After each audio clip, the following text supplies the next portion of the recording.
Hi guys, welcome back to All Bases Cover with Mackenzie Alexander.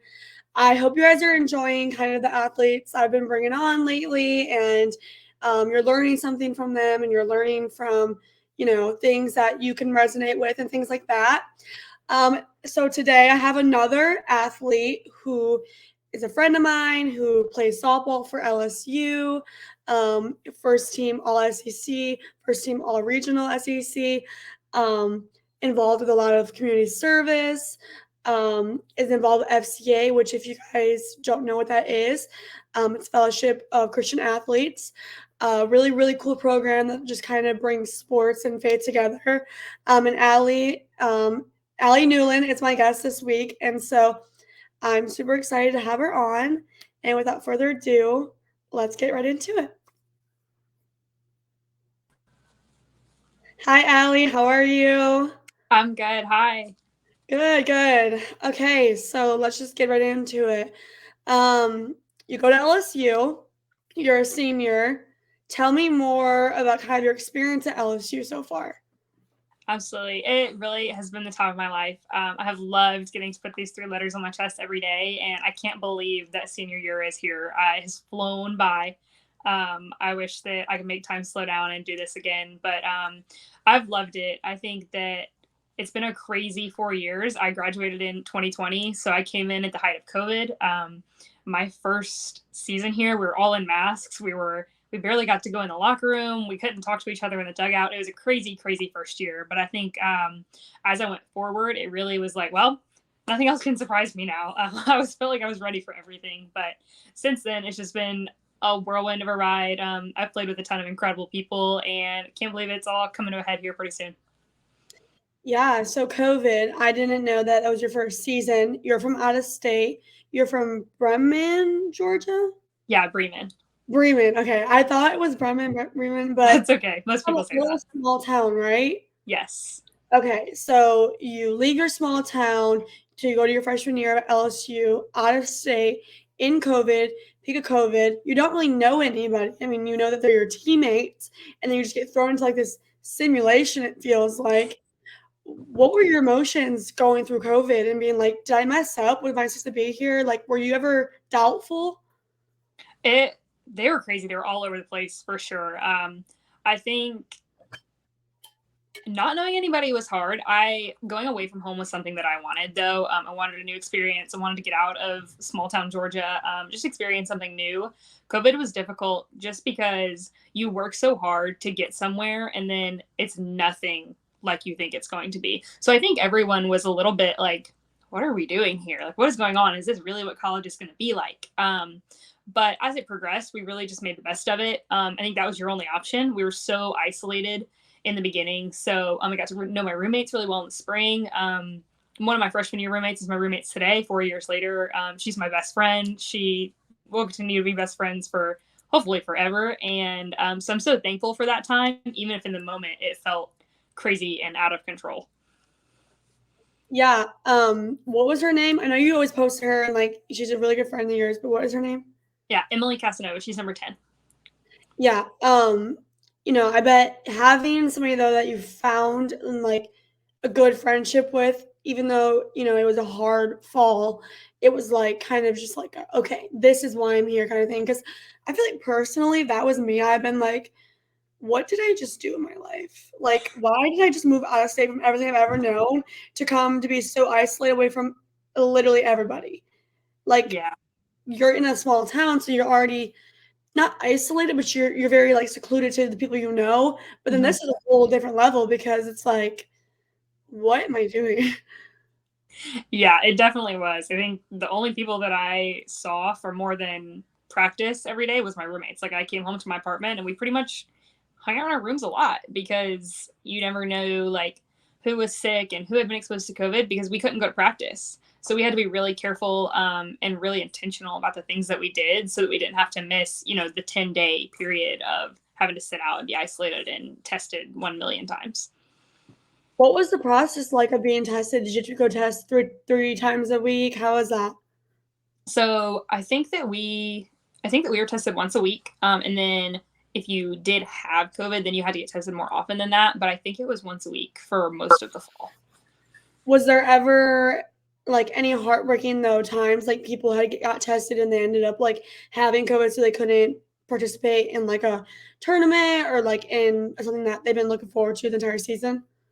We actually somehow never had one person get COVID my freshman year during season. We had a few people who had to sit out during the fall. Yeah, Wow. it was insane. We had a few people who had to sit out during the fall and who missed practice here and there. But during the spring, we never had anybody sit out during games, which was wild because every weekend it felt like, oh, this person has COVID, they'll be out for the weekend. But we never had that happen to us. It was awesome. Wow, that's crazy. So obviously COVID happened and then, you went on to your sophomore year and things like that. And that's when it started to, well, I mean, second semester, freshman year is when you started to like be able to get the reps in and, like and start living out the dream that you've always looked forward to and things like that. But sophomore year from present day today is when you really like had a peak with your career. Including actually we have this video of you hitting a grand slam. Really good. Yeah, so you basically hit it. There it goes, right field, out of the park. Like, what were your emotions going on when you just saw that you got that out of the park and all of your teammates were just there to like support you and just like so happy for you? So a hilarious story. I spent the whole day previous throwing up in the hotel. Wow. This trip was just a disaster on so many accounts. I threw up on the plane on the way there. We're on a commercial flight. I threw up in the back by the flight attendants, like all over the floor. It was terrible. I was so embarrassed. Like, I never need to go back again. So that was so embarrassing. But we had like 5 people sick that weekend. Until way later on in the year, one of the games that we won, the Saturday that I was throwing up, I thought that we lost. Until literally 4 months later, I was so out of it. I was so sick. My mom came and stayed in the hotel room with me all day. It was just horrible. And the whole bullpen, like the pitchers and catchers, we were down bad for sure. So that was terrible, but it was my first at bat that day. I came back, hit the grand slam, and I was like, well, I guess now if I get out, I can't tell anybody I'm sick. So that's kind of a mess. But we were just trying to make it through the weekend, honestly. So it was incredible. There's nothing like rounding third base and seeing your teammates screaming for you at the plate. There's really not. But that weekend, it was definitely a little extra special after all of the stuff that we went through to get there. Where were you guys at? Like, where were you traveling to that weekend? We were in Clearwater, Florida. So it's like a beginning of the year tournament with a ton of really good teams who come and play. But everybody goes to Clearwater at a recreational complex there. Oh, okay. So it was like the beach and you're like so sick. So that's like, that's not fun. Wow, that's crazy. So that just goes to show, guys, that like you never know what's actually someone's going through. Seriously. Like you were so sick, and I'm just thinking, like, wow, like Ali just hit that grand slam, like she's on fire. She was like prepared the whole entire day, all this stuff. Turns out I was wrong. Throwing up all day, really. Oh my God, so crazy. Well, so I'm hoping that you felt better after that because then you went on your entire season and you started to do first team all SEC, first team all SEC regional, all these things. Your stats, things like that. They're incredible. You're a 2 times SEC community service member, 2 times LSU American Volunteer of the Year. Like, how do you balance everything? I would say sometimes I don't, if you want the really honest answer. But I'm a firm believer in that you'll make time for what you want to make time for, no matter what you have going on. So something that I always knew I wanted to invest in when I got here was community service. I think that Baton Rouge has like become a second home for me, and to not try and give back and take care of it would have just, I don't know, like it would have been a disservice to the people who have like welcomed me and who fill the stands every weekend at Tiger Park. It was always really important to me. And so making time to like really touch people individually and meet their needs personally has been a huge part of my career and something that I'm so grateful that I get to do and be a part of. No, yeah, you definitely have such a servant heart, getting to know you these past few months. And just a little background for some of you who don't know, me and Ali took one of the classes together. It's a narrative story writing class, I guess you can call it, multicultural. I don't really know. So I got to know Ali through school. And then basically we just became friends and we go to the same church and things like that. And FCA that I told you all that she was involved in, which we can talk about a little bit. She had an event on Thursday and you served there. And so, yeah, you just have a servant heart. And, what does it mean to really just give back? I feel like you're a really big giver.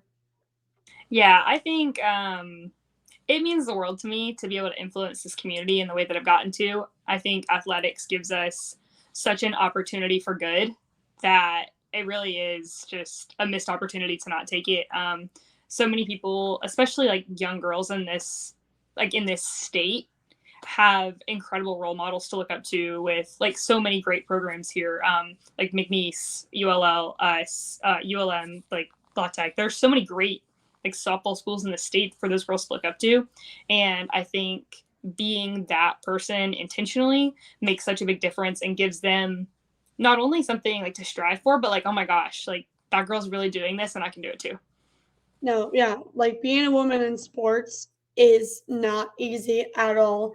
Like, I feel like, and I'm sure you can attest to this, you see the MLB, because you're a senior, so you obviously, I'm not really sure what you want to do after you're done, with your time at LSU, but you see these college baseball players, and then they know that they're going to MLB after, which is just like Right. so placed upon and such a big deal. But it's like y'all put in just as much work, if not more, and you have to prove yourselves every single day more than men do, if we're being really honest here. And it's like y'all don't even have that kind of thing afterwards. And it's like you do all this stuff because you love it. Like I feel like a lot of people don't realize like softball isn't necessarily for the money, you know what I mean, or anything like Mm-hmm. that. It's because you love it and because like when in your stance, you've said this before, like it's your ministry. Like that's where you, feel the closest to God. That's where you, bring the gospel, things like that. Yeah, I think there are two professional softball leagues who are like killing the game right now and really trying to put softball in front of more people. I think they're doing an incredible job, and there are a lot of people who are pushing women's sports in the right direction, and I think that is incredible. I think we are definitely trending upward. But you're right. I think we have to keep doing more of that. These guys at LSU are just next level athletes who are going to do incredible things in Major League Baseball, and we think the world of them. They are killing the game, and I can't wait to watch them. I'm a huge baseball fan. Like I can't wait to watch what Dylan Cruz does in Major League Baseball. I can't wait to watch Paul Skeens like be the opening day starter in April. I hope he is. Yeah. But I think they're doing incredible things. But like to continue reminding people that we're doing incredible things too and keep pushing women's sports forward is just super important. And I think LSU is really at the forefront of like supporting women's sports at a college level. Yeah, LSU definitely has a really big reputation of NIL, getting all athletes, of all kinds, NIL deals, helping them support them financially because college is not cheap, especially being out of state. Like not cheap. Doesn't matter if you get a scholarship or not cheap, especially LSU. So NIL is obviously so helpful to y'all because it allows you guys to focus on, your job because ultimately that is your job because you can't get a job. You're a full-time Right. student athlete and that's a job in itself. Yeah, absolutely. I think I tell people all the time, like I work a 9 to 5 between Yeah. class and softball. It really is my job. And we really wouldn't have it any other way. I know I speak for all the athletes here. We're so grateful for the opportunity to like wear this jersey and get to compete in that way. But there are some things we miss. Like we don't get to have internships or job opportunities outside of it. So the fact that like the NCAA has come back and be like, okay, we can support our student athletes in this way, or student athletes can take advantage of these opportunities while they're in school has been huge for sure. Yeah, I just, the biggest thing is like I see like I just see that people sometimes are so like how I put this into words. They're not people don't see people for who they are. They just see them for their sport. And I think a lot of women that are in sports, they're just like sometimes looked down upon because they're a woman and it's like it doesn't make any sense because it's like for example, I just think when I was growing up and I was doing, high school, you know, sports, women's was always like pushed to the side. Does it make Mm-hmm. sense? I mean, it's like, oh well, we'll go for you. maybe if we can make it kind of thing. But, and I'm not saying anything towards men because, you know, they all have incredible talent, but like, it's also just like, realize everyone works hard. Like everyone deserves the Right. same kind of, you know, appreciation. Right, I agree for sure. Like I was saying before, all of the athletes here put in an unbelievable number of hours that I think people who aren't student athletes really can't even begin to imagine between like homework and extra workouts and all of those things. I think everyone who is an athlete here is putting in an incredible amount of time to be at their very best, especially at a place like LSU where like people call it a championship school, you know, and I think you come here, you really are like some of the best. And it takes a lot of time. It takes a lot of work before you get here, while you're here, all of those things. So women's sports is no different. Like you were saying, I think that we definitely deserve the same amount of recognition, putting in the same amount of time. But like I said, just to continue for people who are doing it the right way, who are placing an emphasis on women's sports, who are pushing them to the front and giving the same media attention that men's sports are getting has been huge. I think it'll only continue to grow, and we're going in the right direction for sure. Yeah. So I know we kind of talked about your faith kind of in sports being your ministry, and, you know, you voicing that to me and kind of just knowing, you know, you kind of at this point. Can you kind of tell me a little bit about your testimony with just kind of when it comes to sports and how you even got into your sport, how you know, began your faith journey kind of thing? Yeah, I would say I met Jesus when I got to LSU. I had some incredible friends and an incredible coach who made it a priority for me, especially during COVID when we were a little bit isolated, who just continued to pour into me and invite me and bring me to church, bring me to FCA, and bring me to all of these things. Definitely is a testament to their persistence because I was not as willing at the beginning.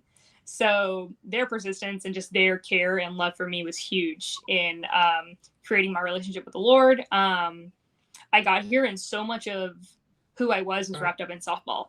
My results and my outcomes definitely defined who I was as a person to me. Not even to everyone else, but to me it did.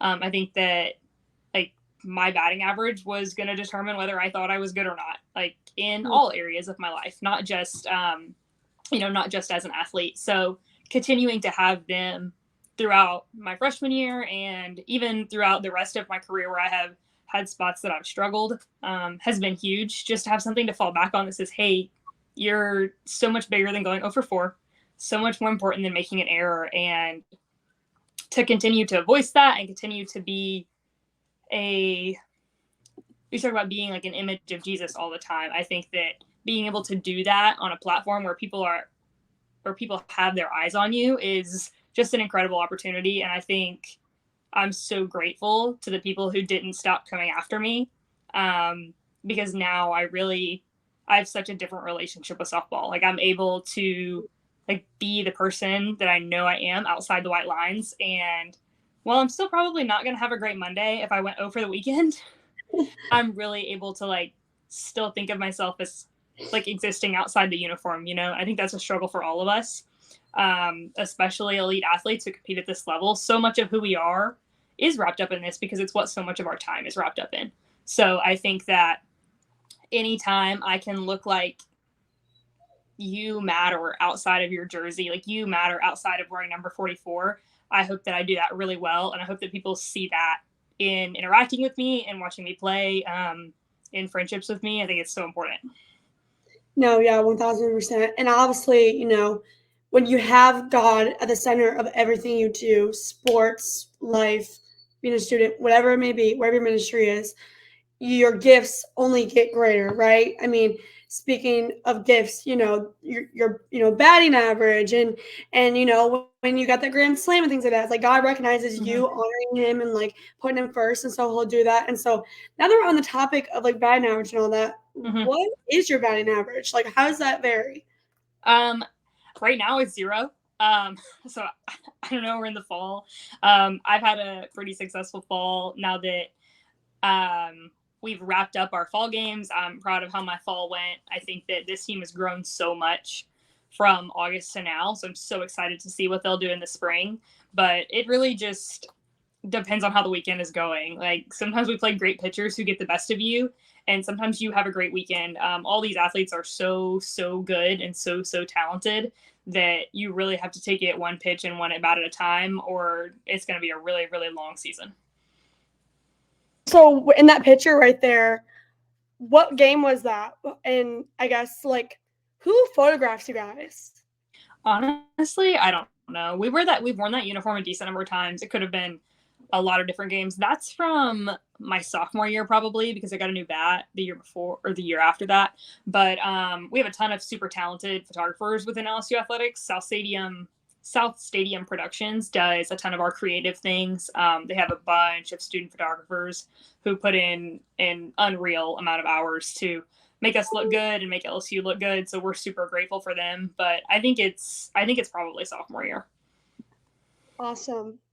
Well, so I feel like, I don't know, I just think that like softball like is gonna have such a great year this year. Like I don't know, I just like feel it, you know what I mean? I don't know why. Mm-hmm. Like I feel like you guys have been working all off season, all these, different things. And let's talk about last season a little bit. I mean, I feel like that was a little hard. What were your emotions, going through like realizing you guys worked so hard and then like, like kind of walk me through that.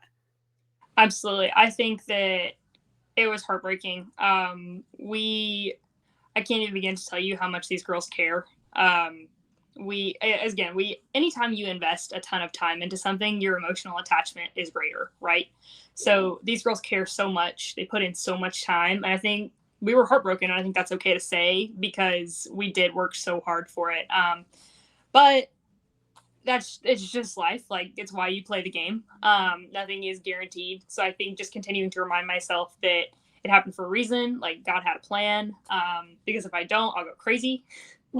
So I think your only option is to go back to work when you are the caliber of athlete that we are. So we had to like feel it and let it hurt and let that be okay. Because again, like we were tied to it. We cared that much. And I think that's a good thing. But we had to let it end and get back to work the next day. And I think that's what we've done this fall. I'm really proud of how this team has showed up. We've had a lot of new faces who have bought into what LSU means, and a lot of old people who've been here a long time who don't ever want to let it end that way again. So I've been really proud of the effort that we've had. And I think if you ask anyone in the dugout right now, nobody wants to feel that again. So just having to work differently and show up differently every day to hope it goes differently this May. Yeah, I mean, and you're talking about how your identity was in your sport before and all these things, and I can only imagine, if you didn't have God in your life and having that happen, last season, it would have been a whole different perspective. But I feel like perspective wise, you probably had a whole shift in your perspective because that like everything happens for a reason kind of thing. And that, like it's not failure because failure gives you a chance to grow. And when you grow, you learn something that you wouldn't have learned if you didn't go through that. Yeah, absolutely. I think that's so true. We talk about that all the time, that you have to see failure that way as an opportunity to get better, because if you don't, you just continue to stay the same. And for us, obviously, staying the same hasn't done it. It hasn't been good enough.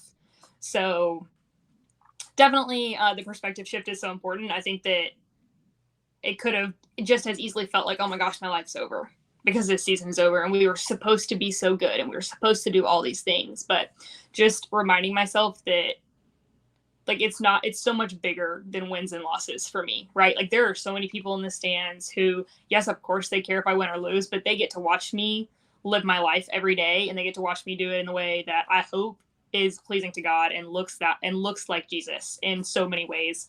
So continuing to remind myself of that when the outcomes don't go my way is so important, because again, like we do care, and it does like feel horrible. Like it feels terrible, but reminding myself like it's so much bigger than wins and losses. It's so much bigger than going over the day. It's so much bigger than that. Definitely brings a different perspective and allows you to play in a different way, like with more freedom and more like joy for the opportunity and not worry for the outcome. I mean, it says in the Bible, it says like count all trials as joy, and Absolutely.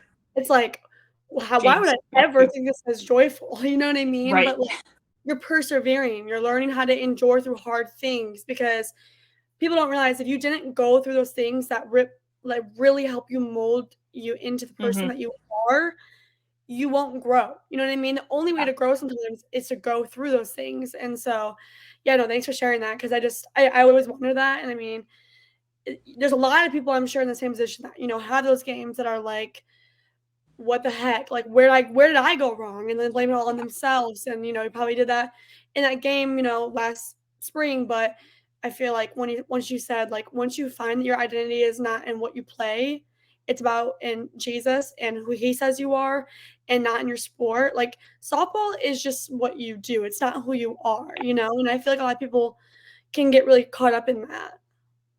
agreed for sure. Let's go a little more to the side of, like, what has been your best experience while being an LSU softball player? Has there been a little girl that's ever came up to you saying, "Oh, like, can you please sign this?" And, like, you're just like, "What is my life? Because, like, that used to be me," or like, I don't know. Just walk me through that. Yeah, I think that experience is always so humbling.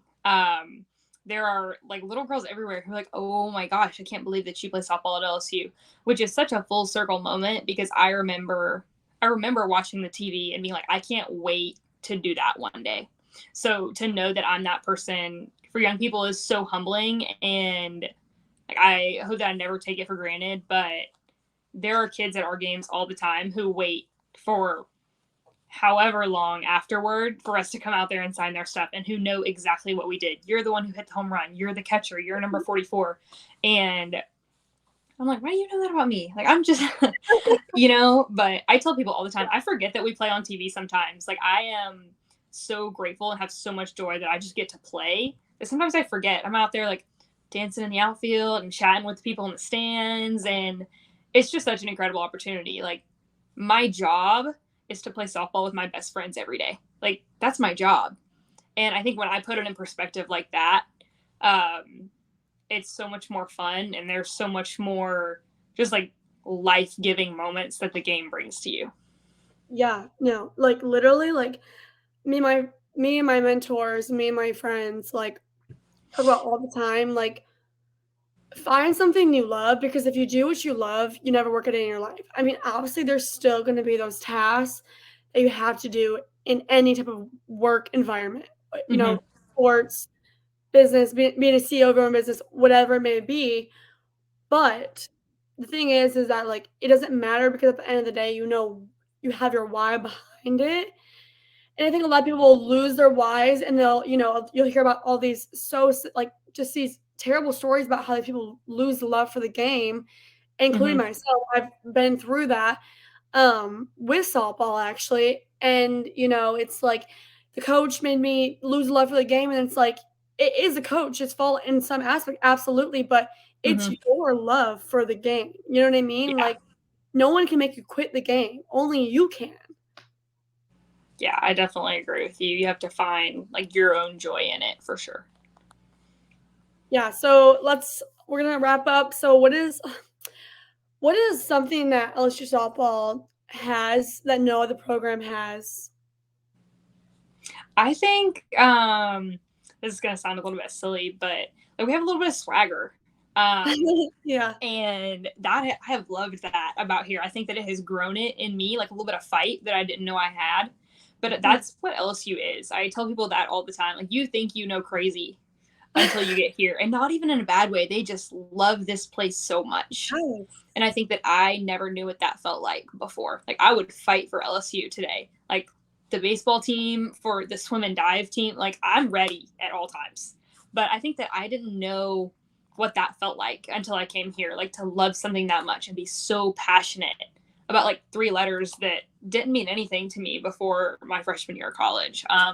So I definitely think like some swagger and some passion. We do it differently here than anywhere else. Ali is right. Like, Louisiana is its own place. Like, Yeah. if you come here and you're like, this is gonna be like another SEC school, no, it's not. No. Louisiana has its own culture, its own place, and nobody does like LSU. So, but oh my gosh, I had the best time getting to talk with you. Is there anything else you'd like to say before we go? I don't think so. I just want to say thank you. Like, I'm so grateful you gave me a chance to come on and talk to you. This was super fun, and I'm glad to got to share a little bit of like behind the scenes of what this is. When do you guys start your season? When can people come watch you? Yes, so February, the second week of February is when our season starts. Schedule's posted all over the place. If you go to lsusports.net/softball, I'm pretty sure it's up there, but ton of home games at Tiger Park's the best place to play in college softball. Would love for you to come out, sit on the berm in left field. I would love to talk to you, but definitely come out. It's a great environment to play in, and we started up in February. Awesome. All right, guys, we know where to find her. Thank you so much again, Ali. And thank you to Area Insurance for partnering with us. We really appreciate it. Thanks.